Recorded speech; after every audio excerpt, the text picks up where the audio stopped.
দুনিয়াতে ভালো খারাপ মানুষ আছে এটা আগে জানতাম। তবে আমার সাথে এই ঘটনাটি না ঘটলে হয়তো জানতে পারতাম না এতটা খারাপও মানুষ হয়। ইউটিউব জগতে আমি নতুন, এটা আপনারা খুব ভালো করেই জানেন। আর আমার ভিউজও অনেক অনেক কম হয়। এই অনুযায়ী আমার সাবস্ক্রাইবারও অনেক কম। তবে আমার পিছে যে কেউ লাগবে এটা আমি কল্পনাও করতে পারিনি, কারণ আমি তো কারো ক্ষতি করছি না। আমি আমার মতো ভিডিও আপলোড করছি, আমি আমার মতো কাজ করে যাচ্ছি, আমি তো কারো ক্ষতি করছি না ভাই।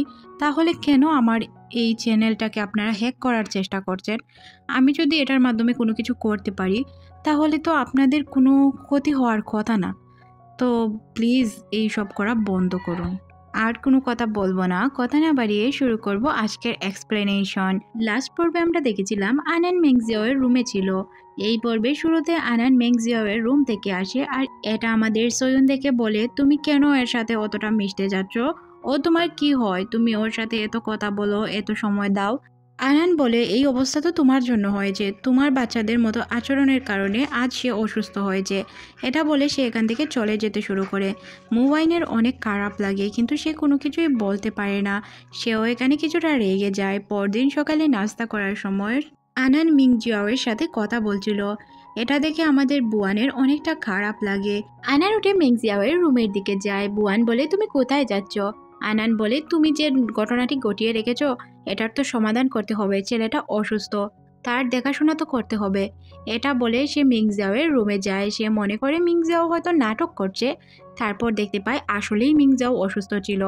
এদিকে বুয়ান চিন্তা করে যে কিভাবে সে আনানের অ্যাটেনশন পাবে। সে মনে মনে ভাবে যে আমিও অসুখের নাটক করি, তাহলে আমাকেও সে অ্যাটেনশন দিবে। এই বলেই সে তার রুমে এসে অসুখের বাহানা করতে শুরু করে। আসলে সে গরম পানির সেক দিয়ে তার কপালটা গরম করে রাখে। আনান এসে দেখতে পায় তার মাথা অনেক গরম, বুঝতে পারে সে অসুস্থ, যার কারণে সে মেডিসিন আনতে চলে যায়। মেডিসিন নিয়ে আসার পর সে দেখতে পায় যে হট ওয়াটার দিয়ে সে চেক নিচ্ছিল, যার কারণে তার মাথা এত গরম ছিল। এটা দেখে সে হাসতে শুরু করে, বলে, অভিনয়টা এখন একটু কমিয়ে করো, তোমার এই অভিনয়ের জন্য আমি বিরক্ত হয়ে যাচ্ছি। আনান বুয়ানের রুম থেকে চলে যায়। এদিকে বুয়ান অনেকটা কষ্ট পায়। সে মনে মনে ভাবে সবকিছু এই মিংজিয়ানের জন্যই হচ্ছে, ওকে আমি দেখে নিব। সিন কাট হয়ে আমাদের আনানকে দেখানো হয়। আনান চলে গিয়েছিল মিংজিয়াওয়ের রুমে। মিংজিয়াওয়ের রুমে আনানকে যেতে দেখে আমাদের হিরো কিছুটা জেলাস ফিল করতে শুরু করে। বুয়ান মিংজিয়াওয়ের রুমে চুরি নিয়ে প্রবেশ করে। মিংজিয়াও এইসব দেখে বয়ে জড়সড় হয়ে বসে থাকে। বুয়ান তাকে বলে যে সরি, আমি তোমাকে সরি বলার জন্য এসেছি। তুমি কি আমাকে মাফ করে দিয়েছো? আমি খুব ভালোভাবেই জানি তুমি অনেক ভালো মানুষ, তুমি আমাকে মাফ করে দিবে, তাই না? আর শুনো, আমি তোমাকে অ্যাপেল কেটে দেই, অ্যাপেল খাবে? তখন সে বলে, হ্যাঁ হ্যাঁ, আমি তোমাকে মাফ করে দিয়েছি। আর অ্যাপেল কাটার কোনো প্রয়োজন নেই, তুমি আমাকে এমনি দিয়ে দাও, আমি খেয়ে নেব। মুবাই বলে, আচ্ছা তাহলে তুমি খাও, আমি আনানকে নিয়ে চলে যাই, আমাদের প্রজেক্টের কিছু কাজ আছে, আমরা ওই কাজগুলো গিয়ে করি। এটা বলে সে তাকে নিয়ে যায়। আনান বুয়ানকে বলে, তুমি কি মনে করেছো? তুমি এইসব করছো কেন বলো তো? তুমি খুব ভালো করেই জানো আমি প্রজেক্টের জন্য ওর হেল্প চাইছি, আর আমার অনেক প্রয়োজন এই প্রজেক্টটি না হলে আমি আমার মাকে সুস্থ করতে পারবো না, আমার সব কিছু ফিরিয়ে আনতে পারবো না। বুয়ান, তুমি বোঝার চেষ্টা করো। বুয়ান বলে, আমি খুব ভালো করেই জানি এটা তোমার জন্য প্রয়োজন। বুয়ান বলে, ওকে নো প্রবলেম, তবে একটি শর্ত আছে, তুমি যতবারই মিংজিয়াওয়ের রুমে যাবে আমাকে জানিয়ে যাবে। মিংজিয়াও আনানের জন্য ফুল নিয়ে আসে। এসব দেখে বুয়ান তার জন্য পুরো ফুলের একটি তোড়া নিয়ে আসে আর তাকে ইমপ্রেস করার চেষ্টা করে। আনান তাদের হাত থেকে ফুল তো নিয়ে নেয়, কিন্তু মনে মনে ভাবতে শুরু করে এই দুই ছেলের কি করব, বাচ্চাদের মতো আচরণ করে সারাক্ষণ। পরের সিনে বুয়ান আনানকে নিয়ে একটি সাইট ভিজিট করতে যায়। তারা যখন গাড়িতে ওঠে তখন দেখতে পায় যে গাড়িটি অলরেডি নষ্ট হয়ে গিয়েছিল, কেউ জানি গাড়ির চাকা নষ্ট করে দিয়েছিল। তখনই ওই জায়গায় মিংজিয়াও চলে আসে। মিংজিয়াও আনানকে যাওয়ার জন্য অফার করে। আনান তো গাড়ি থেকে নেমে যখন প্রবেশ করতে যাবে তখনই আমাদের বুয়ানও তার গাড়িতে প্রবেশ করে আর বলে, আমরা একসাথে যেহেতু যাচ্ছি একই গাড়িতে গেলে সমস্যা কি? তারা তিনজন সাইট ভিজিট করতে চলে আসে। সাইট ভিজিট করার সময়ও তারা মারামারি করতে শুরু করে আনানকে নিয়ে। একজন আনানের হাত ধরে বলে যে আনান আমার সাথে যাবে, অপরজন সেম ঘটনাগুলোই ঘটায়। খাবার খাওয়ার সময়ও তারা সেম ঘটনা করে। এখানে ডিল কি ফাইনাল হবে, এখানে তো তাদের ঝগড়াই বেশি হচ্ছিল। আনান মনে মনে ভাবে এইভাবে যদি চলতে থাকে তাহলে তো আমার সব কিছু ধ্বংস হয়ে যাবে। এত প্ল্যান করে এখানে এসেছি, কোনো প্ল্যানই সাকসেসফুল হবে না। মিংজিয়াও বলে আমি সব পেপারে সাইন করে দিব, তবে আজ আমার সাথে ড্রিঙ্ক করতে হবে, পরবর্তীতে আমি চিন্তা করে দেখব। এখানে সবাই অনেক ড্রিঙ্ক করে। বুয়ান নিয়ে যায় আনানকে তার রুমে। আনানকে তার রুমে রেখে সে তাকে দেখতে থাকে। আনানকে তো অনেক কিউট লাগছিল। আনান বুয়ানকে বলে যে তুমি আমার কাছেই থাকো, প্লিজ আমার কাছ থেকে দূরে যেও না, আমি তোমাকে অনেক ভালোবাসি। এইভাবে সে আরও রোমান্টিক কথা বলতে শুরু করে। তবে বুয়ান বুঝতে পারে যে এসব ঠিক না। সকাল সকাল উঠে মিংজিয়াও আনানের রুমে চলে আসে এটা দেখার জন্য কাল রাতে তার সাথে বুয়ান শুয়েছিল কি না। তখন সে দেখতে পায় আনান কারোর সাথেই নেই, আনান একাই আছে।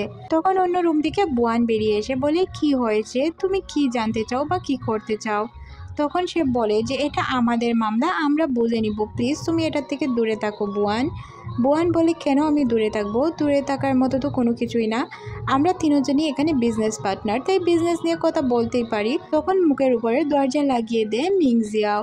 এটা দেখে আনান তাকে জিজ্ঞাসা করে যে কি কথা বলতে চাও বলো।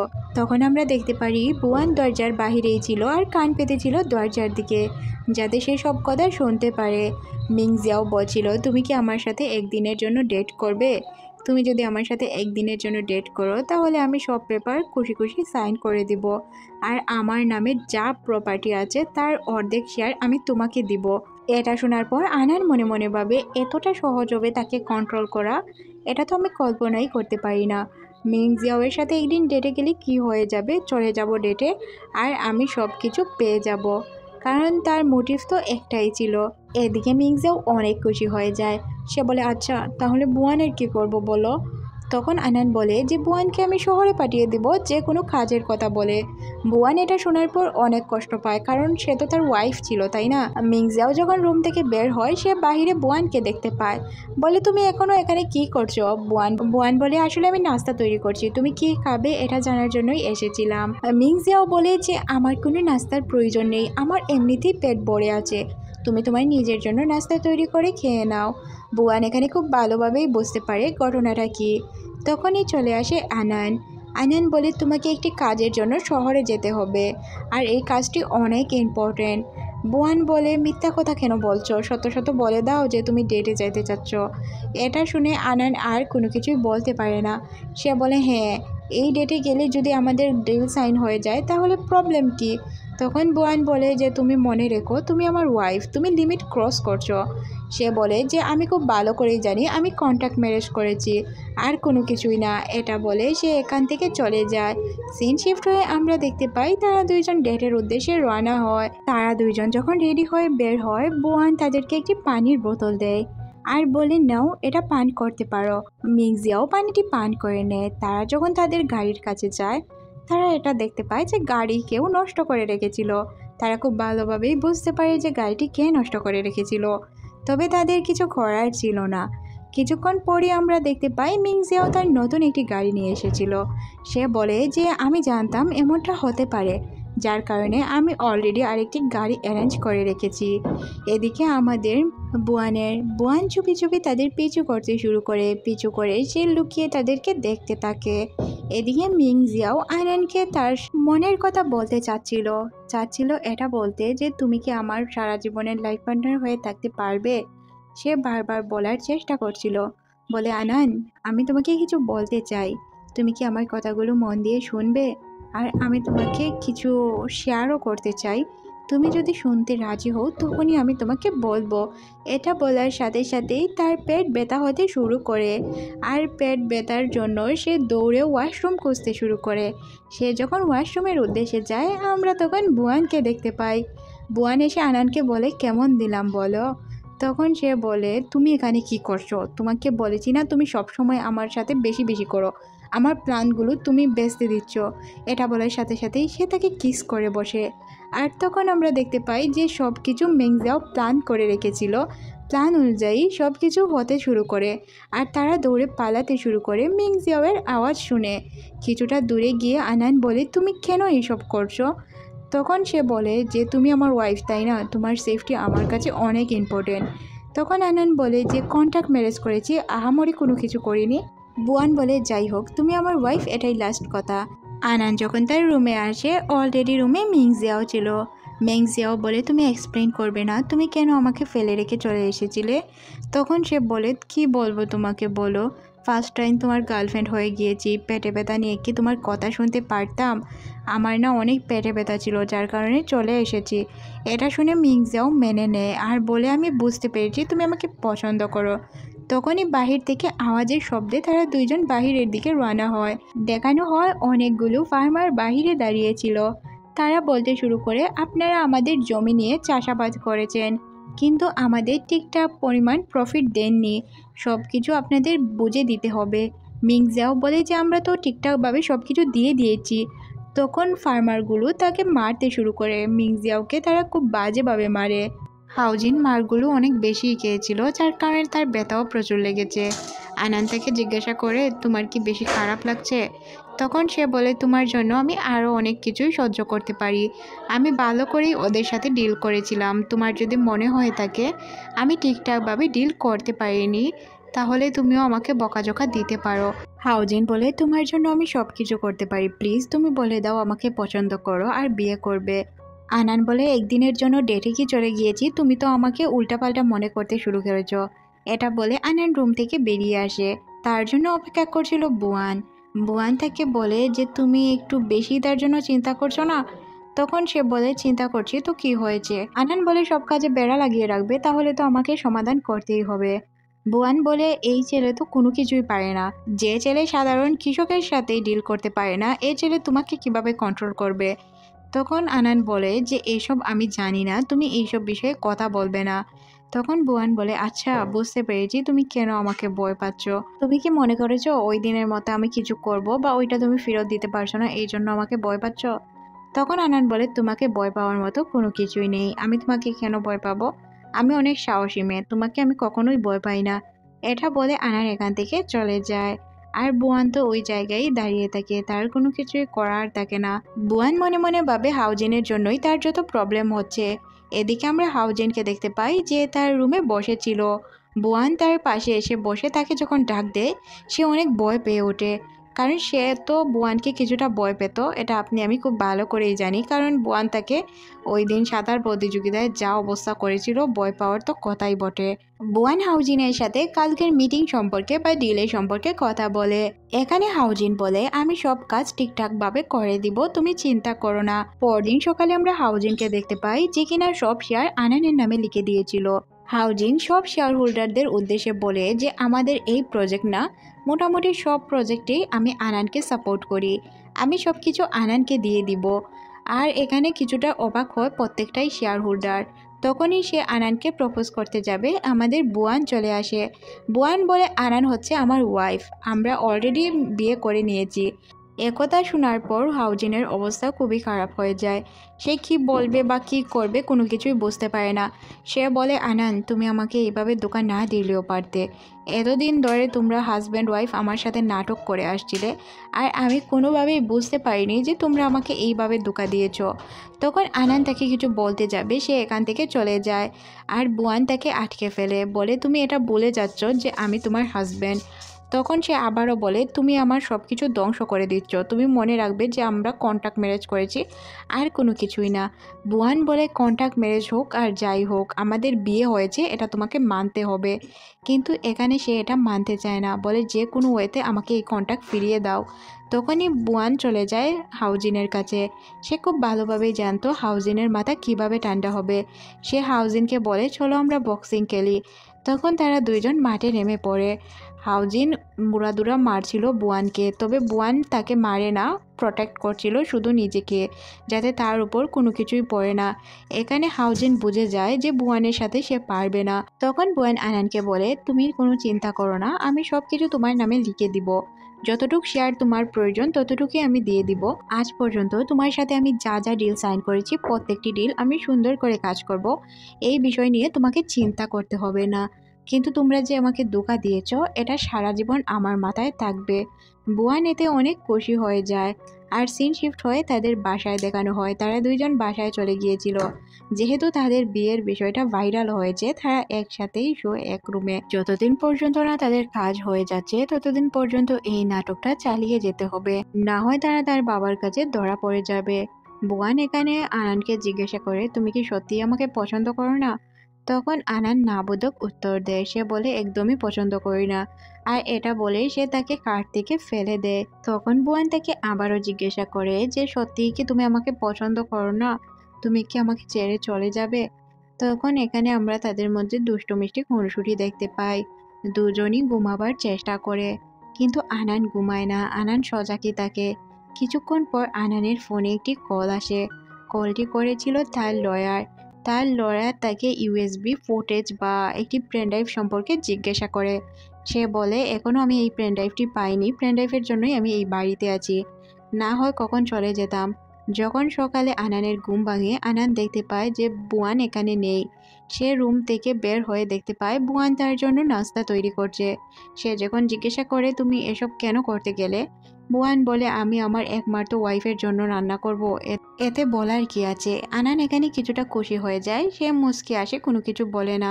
আনান যখন তার হাতে ফোনটি নিয়ে দেখতে পায় তাদের শেয়ার মার্কেট একদম লো হয়ে যাচ্ছে, তাদের শেয়ার ভ্যালুই থাকছে না। এই জন্য সে কিছুটা চিন্তিত হয়ে পড়ে। পরের সিনে আমরা আনানের বাবা এবং বোনকে দেখতে পাই। তারা কোনো বিষয় নিয়ে আলোচনা করছিল, তখনই দরজায় নখ পড়ে। আসলে ওই লোকগুলো আনানের বাবাকে খুঁজে এসেছিল। আনানের বাবা তাদের কাছ থেকে অনেক টাকা ধার নিয়েছিল। সে লুকিয়ে থাকার চেষ্টা করে, তারপরও ওই লোকগুলো তাকে ধরে ফেলে। তাকে বলে যে আমাদের টাকা ফেরত না দিলে তোমার অবস্থা খারাপ করে দিব, তোমাকে এখন খুনই করে দিব। তখন সে বলে আমি টাইমের আগেই টাকা ফেরত দিয়ে দিব, আর তোমাদের যদি আমার মেয়েকে পছন্দ হয় আমার মেয়েকে নিয়ে যেতে পারো। এখানে আনানের বোন কিছুটা বিরক্ত হয়। লিনা বলে বাবা কি বলছো এসব, আমি তোমার মেয়ে, তুমি মেয়েকে কিভাবে বিক্রি করে দিতে পারো? তাদের বাবা মেয়ের ঝগড়া দেখে লোকটি বলে কিছুদিনের ভিতর যদি আমার টাকা ফেরত না দাও তাহলে তোমার মেয়ে এবং সবকিছু আমি ধ্বংস করে দিয়ে যাব। লোকগুলো চলে যাওয়ার পর নিনা তাকে বলে যে বাবা তুমি এটা কিভাবে করতে পারো, তোমার মেয়েকে তুমি কিভাবে বিক্রি করার কথা চিন্তা করতে পারো?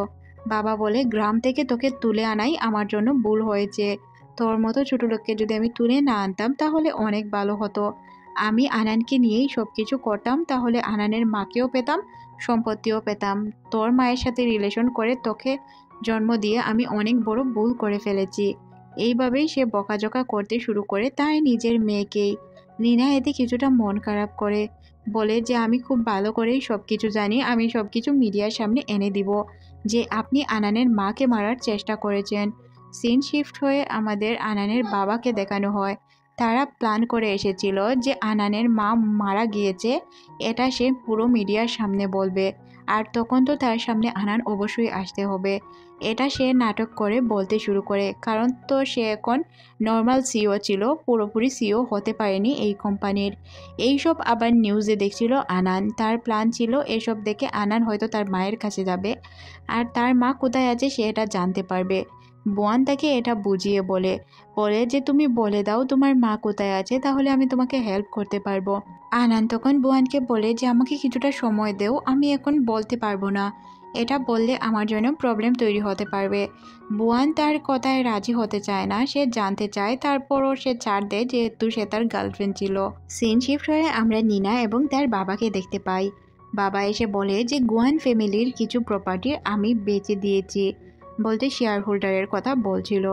তখন নিনা বলে যে তার মানে আমরা অনেক টাকা পাবো। বাবা বলে চলো আমরা কোথাও ট্যুর দিয়ে আসি। নিনা এতে অনেক খুশি হয়ে যায়। তারা দুইজন যখনই তাদের ব্যাগপত্র রেডি করে বের হচ্ছিল তখনই এখানে আনান চলে আসে। আনান রুমের ভিতর বসা ছিল। এসব দেখে তারা বলতে শুরু করে তোর হিম্মত কিভাবে হয় তুই আমাদের বাসায় আসিস, তুই এখান থেকে চলে যা। তখনই এখানে বুয়ান চলে আসে, বলে যে ওই শেয়ারগুলো আমি কিনেছি, আর যেহেতু আমার ওয়াইফ হচ্ছে আনান তার মানে তো আনানেরই এই বাড়ি, এখনই এখান থেকে বেরিয়ে যাও। আনান বলে এখনই এখান থেকে বেরিয়ে যাবি। বাবা বলে যে আমার তো বিশ্বাসই হচ্ছে না তুই আমার মেয়ে। তখন আনানের বোন নিনাও উল্টাপাল্টা কথা বলতে শুরু করে। তখন তাদেরকে বের করে দেওয়া হয় আর এটা বলা হয় যে তোমরা তোমাদের কাপড় রেখে বের হও। আমি যখন বাড়ি থেকে বের হয়ে গিয়েছিলাম একটি ড্রেস পরেই বেরিয়ে গিয়েছিলাম, আর এখনও তোমাদের একটি ড্রেস পরে বের হতে হবে। এই বাসা থেকে কোনো কিছুই নিয়ে যেতে পারবে না। এটা শোনার পর তারা অনেক রেগে এখান থেকে বেরিয়ে যায় আর বলে তোমাদের ডেকে নিব। এদিকে আমরা বুয়ানকে দেখতে পাই যে কিনা আনানের বাবার কাছে যায়। তার গলায় ধরে বলে যে আপনার সাহস কিভাবে হয় আনানের সম্পর্কে এইসব কথা বলার। আনানের বাবা বলে আমি আপনাকে ছেড়ে দিচ্ছি, না হয়তো আমি আপনাকে মেরেই ফেলতাম।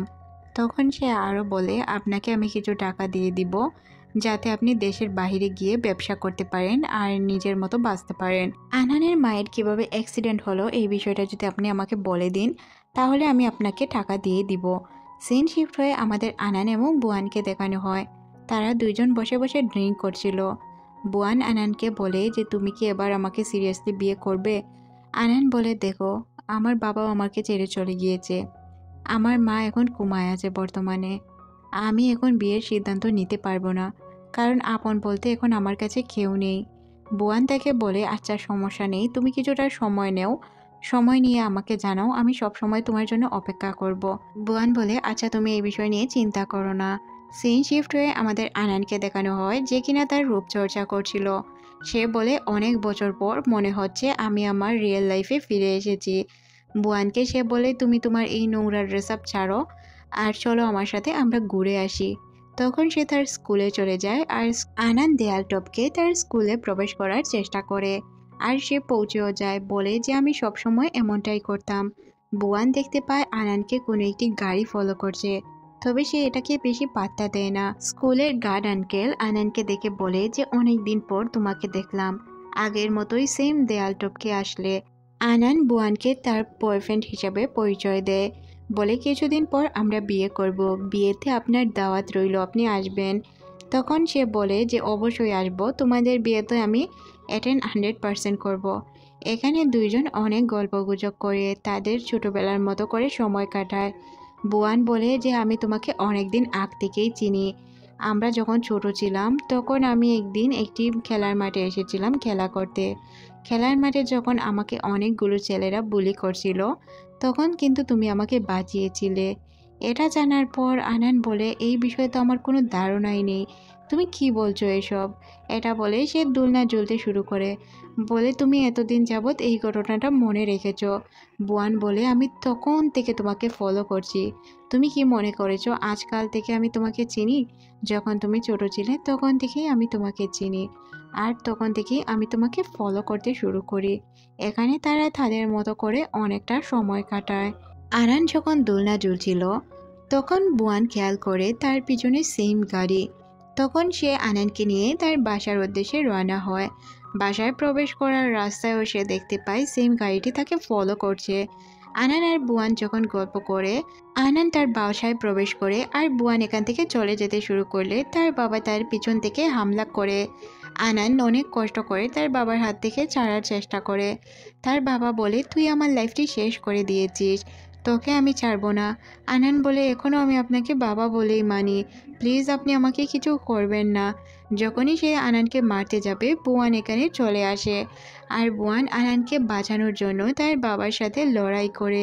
আনানকে বাঁচাতে গিয়ে বুয়ানের শরীরে চাকুর আঘাত লাগে। আনান তাড়াতাড়ি করে তাকে হসপিটালে নিয়ে যায়।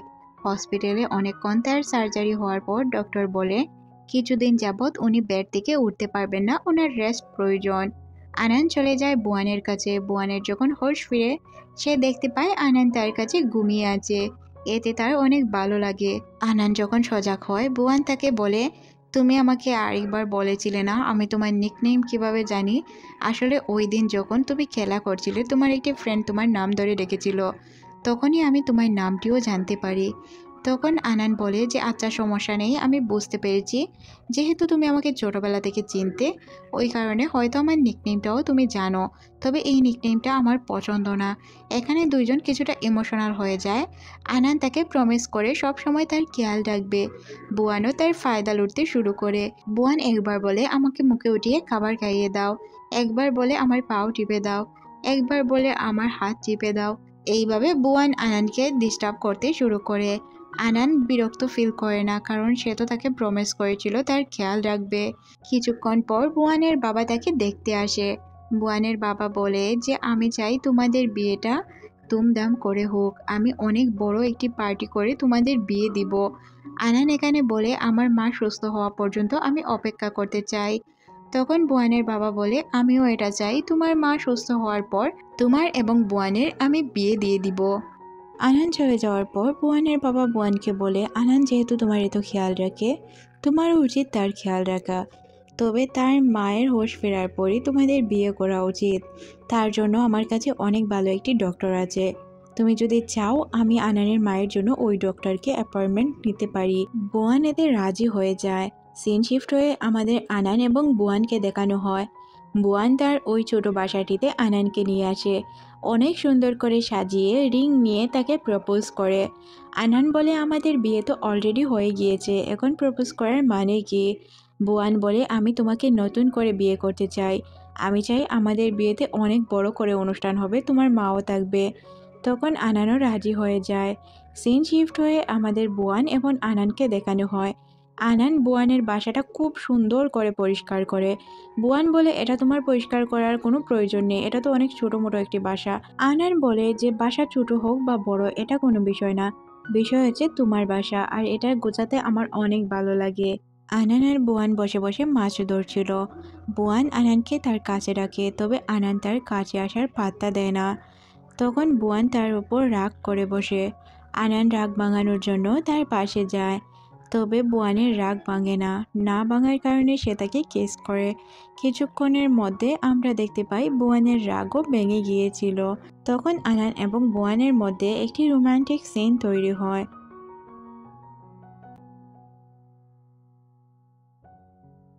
রাতের বেলায় বুয়ান আনানকে বলে আমি চাই আমাদের বিয়েটা অনেক সুন্দরভাবে হোক, যেখানে তোমার মাও উপস্থিত থাকবে। আনান, তুমি কি আমাকে বিশ্বাস করো না? আনান বলে অবশ্যই করি। তখন বুয়ান বলে যে তুমি কেন তোমার মা সম্পর্কে আমাকে কিছু বলতে চাও না? আনান বলে দেখো আমি তোমাকে বলে দিব, কিছুক্ষণ অপেক্ষা করো। বুয়ানের রাগ হলেও সে মেনে যায়। আনান আর বুয়ান তাদের বাসায় চলে আসে। তারা দুইজন যখন ঘুমাচ্ছিল আনান রুম থেকে উঠে বেরিয়ে যায়। বুয়ান ঘুম থেকে উঠে দেখতে পায় আনান রুমে ছিল না। বুয়ান গিয়ে আনানকে তার বাবার স্টাডি রুমের কাছে দেখতে পায় আর ডেকে তার রুমে নিয়ে আসে। বলে আনান, তোমাকে আমি কতবার বলবো বাবার স্টাডি রুমে না যাওয়ার জন্য? তোমার মাথায় কি প্ল্যান আছে প্লিজ বলো। তখন আনান বলতে বাধ্য হয়, বলে তোমার বাবার কাছে আমাদের কোম্পানির কিছু সিক্রেট ফাইল আছে, যেগুলো তোমার বাবার ইউএসবি ড্রাইভে আছে, ওইটা আমার চাই।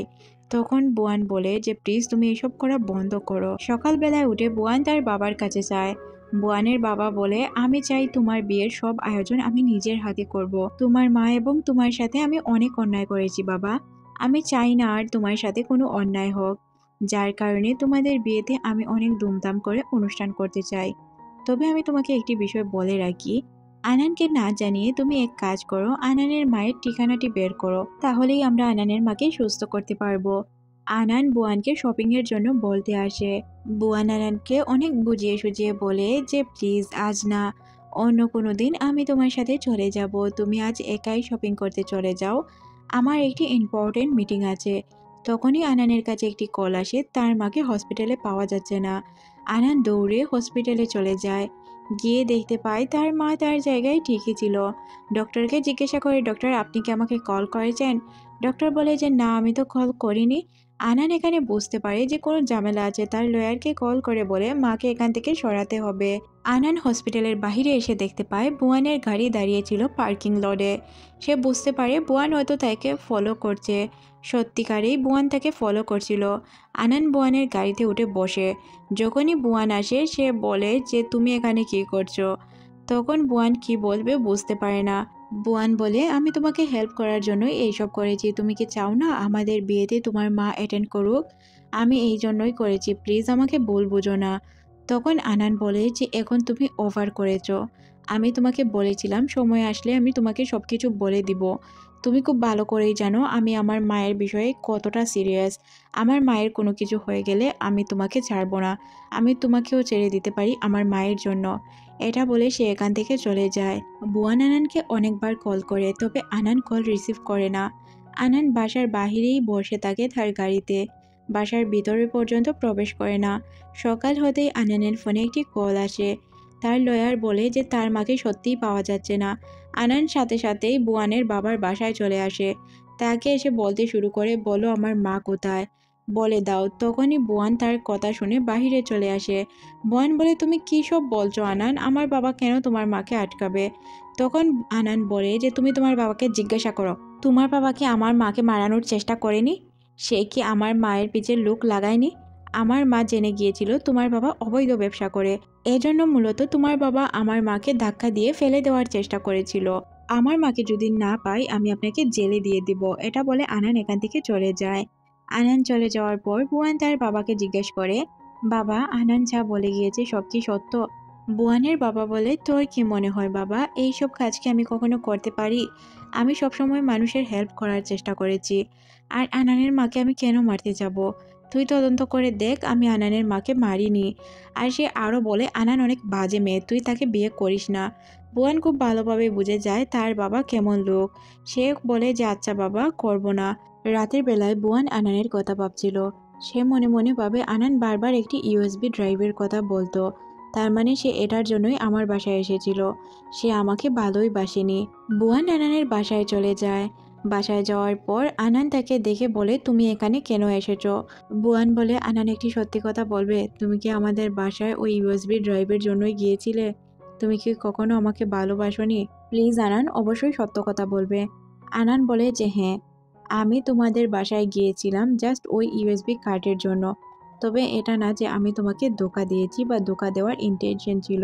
বুয়ান বলে, সমস্যা নেই, তুমি যা করেছো করেছো। তোমাকে আমি এই সম্পর্ক থেকে মুক্ত দিলাম। কাল আমি তোমাকে তালাক দিয়ে দিব। তোমাকে এই সম্পর্ক বয়ে বেড়াতে হবে না।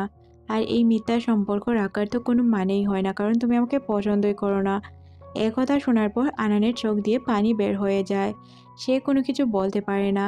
বলে, আচ্ছা তুমি যেহেতু চাও আমার সাথে থাকবে না, আমাকে তালাক দিয়ে দিবে, তাহলে দিয়ে দিও। এখানে দুইজনই কষ্ট পাচ্ছিল, কিন্তু কোনো কিছুই করার ছিল না। বুয়ান তো তাকে উল্টো ভুল বুঝতে শুরু করে যে আনান তো শুধুমাত্র স্বার্থের জন্যই আমার কাছে ছিল। সকালে এসে বুয়ান তার বাবাকে বলে যে বাবা, আপনার সবচেয়ে বড় ভয়কে আমি জয় করে নিয়ে এসেছি। দেখুন আমি কাকে নিয়ে এসেছি। আসলে সে আনানকে কিডন্যাপ করে নিয়ে এসেছিল। এটা দেখে বাবা বলে যে আমি অনেক ইমপ্রেস হয়েছি তোমার কথায়। বুয়ান বলে, আমি আপনার বেস্ট ছেলে হয়ে দেখাতে চাই বাবা, এই জন্য আমি সব কিছু করতে পারি। তখন তার বাবা বলে যে আচ্ছা, মেয়েকে যখন তুমি কিডন্যাপ করে নিয়েই এসেছো, তাহলে মায়ের বিষয়টা তুমি দেখলে কেমন হয় বাবা? এইসব থেকে আমি নিজেকে ছাড়াতে চাই। এটা বলেই সে তার দায়িত্ব তার উপর দিয়ে দেয়। বুয়ান তার বাবা যাওয়ার পর খুব ভালোভাবেই বুঝতে পারে যে তার বাবা কতটা খারাপ মানুষ ছিল, আর সে তার বাবাকে কতটা ভালো মানুষ মনে করেছে। রাতের বেলায় আমরা দেখতে পাই যে বুয়ান বস্তায় করে আনান এবং তার মাকে ফেলে রেখে আসে। সে যখন ফেলে রেখে আসছিল, তার গাড়িকে কেউ যেন একটা ফলো করছিল। সে তার বাবার কাছে এসে বলে যে বাবা, আমি আপনার কাজ করে দিয়েছি, আমি ওদেরকে মেরে দিয়েছি। তখন বাবা তার ভিডিওটি তাকে দেখায়। যখন সে তাদেরকে নদীতে ফেলছিল, তখন তার বাবা ভিডিও করে নিয়ে এসেছিল।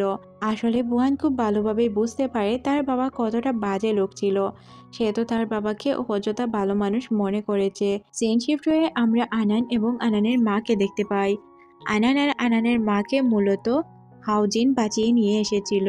মূলত হাউজিনকে বুয়ান কল করে বলেছিল আনান এবং আনানের মাকে বাঁচানোর জন্য, যার কারণে সে তাদেরকে বাঁচিয়েছে। আনানের জ্ঞান ফেরার পর সে যখন তার মাকে সুস্থ দেখতে পায়, সে তো অনেক খুশি হয়ে যায়। তার মাকে অনেক দিন পর সে সুস্থভাবে দেখতে পেরেছিল।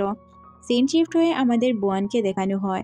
বুয়ান তার বাবার কাছে যায়। বুয়ানের বাবার একটি সিক্রেট লকার ছিল। ওই জায়গাতে তার অনেক তথ্য ছিল যেগুলো কেউ জানতো না। তখন বুয়ান কথায় কথায় তার বাবাকে জিজ্ঞাসা করে যে বাবা, আমি তো আপনার পথের কাঁটা দুটোকেই সরিয়ে দিয়েছি, এখন প্লিজ আপনি বলবেন এইসব আপনি কেন করেছিলেন? এদিকে বুয়ান তার ফোনে রেকর্ডার চালু করে রেখেছিল।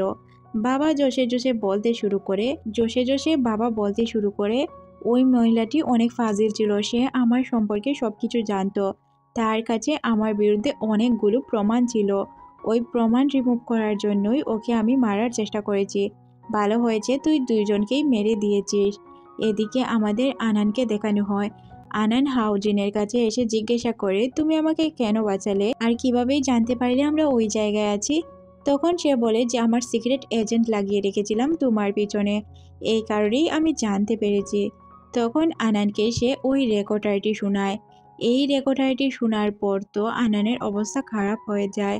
সে মনে মনে ভাবে এতদিন ধরে আমি চেষ্টা করেও এটা ম্যানেজ করতে পারিনি।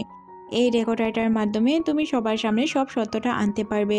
আনান বলে, তুমি এটা কোথায় পেলে? বুয়ান আবারও মিথ্যা কথা বলে যে আমার সিক্রেট কিছু এজেন্ট আছে, ওইগুলো দিয়ে আমি সংগ্রহ করেছি। আনান বলে, এতদিন ধরে আমাকে কেন বোকা বানালে? সিন শিফট হয়ে আমরা হুয়ানের প্রোগ্রাম দেখতে পাই। মিস্টার হুয়ান তার সম্পর্কে অনেক ভালো ভালো কথা বলছিল। তখনই সেখানে আনান চলে আসে আর আনান তার ওই রেকর্ডারটির কথা বলে। তখন মিস্টার হুয়ান বলে, এই মেয়ে কি বলছে উল্টাপাল্টা সব কথা, এমন কোনো কিছুই আমি করিনি। তখন আমাদের বুয়ান উঠে আর বলতে শুরু করে, সব সত্যটা সে সবার সামনে বলে দেয়। বাবা এতে অবাক হয় যে আমার ছেলে হয়ে তুই কিভাবে এইসব বলতে পারলি। বাবা তো এখান থেকে পালানোর চেষ্টা করছিল, কিন্তু সে যখনই পালাতে যাবে আমরা দেখতে পাই তাকে পুলিশ এসে ধরে নিয়ে যায়। আর এখানে তো সে অনেক অপমানিত আর লাঞ্ছিত হয়। যেহেতু সে ভুল করেছে তাকে তো শাস্তি পেতেই হবে। সিন শিফট হয়ে আমাদের আনান এবং বুয়ানকে দেখানো হয় একে অপরকে সরি এবং ধন্যবাদ জানায়। তারা বেস্ট অফ লাক জানিয়ে একে অপরের রাস্তায় চলে যেতে শুরু করে। দুজন নিজেদের মতো চলে যায়, কেউ কাউকে আটকায় না। সিন শিফট হয়ে আমাদের আনান এবং হাউজিনকে দেখানো হয়। হাউজিন সবকিছু লুকিয়ে রাখতে পারে না। সে বলে দেয়, আসলে আমি তোমার কোনো হেল্পই করিনি, সব হেল্প করেছে বুয়ান। বুয়ান তোমাকে অনেক ভালোবাসে, আমিও জানি যে তুমিও বুয়ানকে অনেক বেশি ভালোবাসো। কতদিন এই ভালোবাসা লুকিয়ে রাখবে? তখন সে কোনো কিছু না বলে এখান থেকে চলে যায়। হাউজিন মনে মনে ভাবে যে এই মেয়ের মতো আর দুইটা আমি কোথাও দেখিনি। এত রাগী আর বদমেজাজি মেয়েরা কিভাবে হয়? এদিকে আমরা আনন্দকে দেখতে পাই, সে একটি দোকানের সামনে দাঁড়িয়ে বুয়ানের সাথে কাটানো মুহূর্তগুলো মনে করতে থাকে। বুয়ান তাকে বাচ্চাদের মতো ট্রিট করত। সে তাকে অনেক ভালোবাসতো, অনেক ভালোভাবে খেয়াল রাখতো। আনন্দ মনে মনে ভাবতে শুরু করে তার সাথে কাটানো দিনগুলো বেস্ট ছিল। যার কারণে সে একটি ডেলিভারি বাইক নিয়ে তাড়াতাড়ি বুয়ানের কাছে চলে যায়। বুয়ান তাকে দেখে হতভম্ব হয়ে জিজ্ঞাসা করে, তুমি কি নতুন জব নিয়েছো ডেলিভারি ম্যানের? তখন আনান বলে যে না, আমি কোনো জব নেইনি। তখন সে বলে যে তুমি কি আমাকে আটকানোর জন্য এসেছো? আনান বলে, তোমাকে আটকে আমি কি করব বলো তো? আমি তোমাকে জাস্ট বেস্ট অফ লাক জানানোর জন্য এসেছি। বুয়ান মনে মনে ভাবতে শুরু করে, এই মেয়ের জীবনেও তার মনের কথা আমাকে বলবে না, তাই আমাকে এই কিছু করতে হবে। বুয়ান বলে, আমি তো অলরেডি একটি তালাকপ্রাপ্ত ছেলে, আমাকে কেউ এখন আর বিয়ে করবে না। তুমি যদি আমাকে বিয়ে করে নিতে তাহলে ভালো হতো। আনানও হ্যাঁ বলে দেয়। পরের সিনে আমরা দুইজনকে একসাথে দেখতে পাই। বুয়ান আনানকে প্রপোজ করার জন্য নদীর পাড়ে নিয়ে যায় আর সে তাকে বলে যে তুমি কি আমার ওয়াইফ হওয়ার জন্য প্রস্তুত আছো? আনান যখন রিপ্লাই দিতে যাবে তার আগেই তার ফোনে একটি কল আসে আর তাকে বলা হয় তার মা গায়েব হয়ে গিয়েছে। এটা শোনার পর আনান দৌড়াতে শুরু করে। এই ড্রামাটির হয়তো সেকেন্ড পার্ট আসবে, তবে কখন আসবে এটা আমি জানি না। স্পেশালি ড্রামাটি আপনাদের কেমন লেগেছে কমেন্ট সেকশনে জানাবেন। ততক্ষণ পর্যন্ত ভালো থাকুন, আল্লাহ হাফেজ।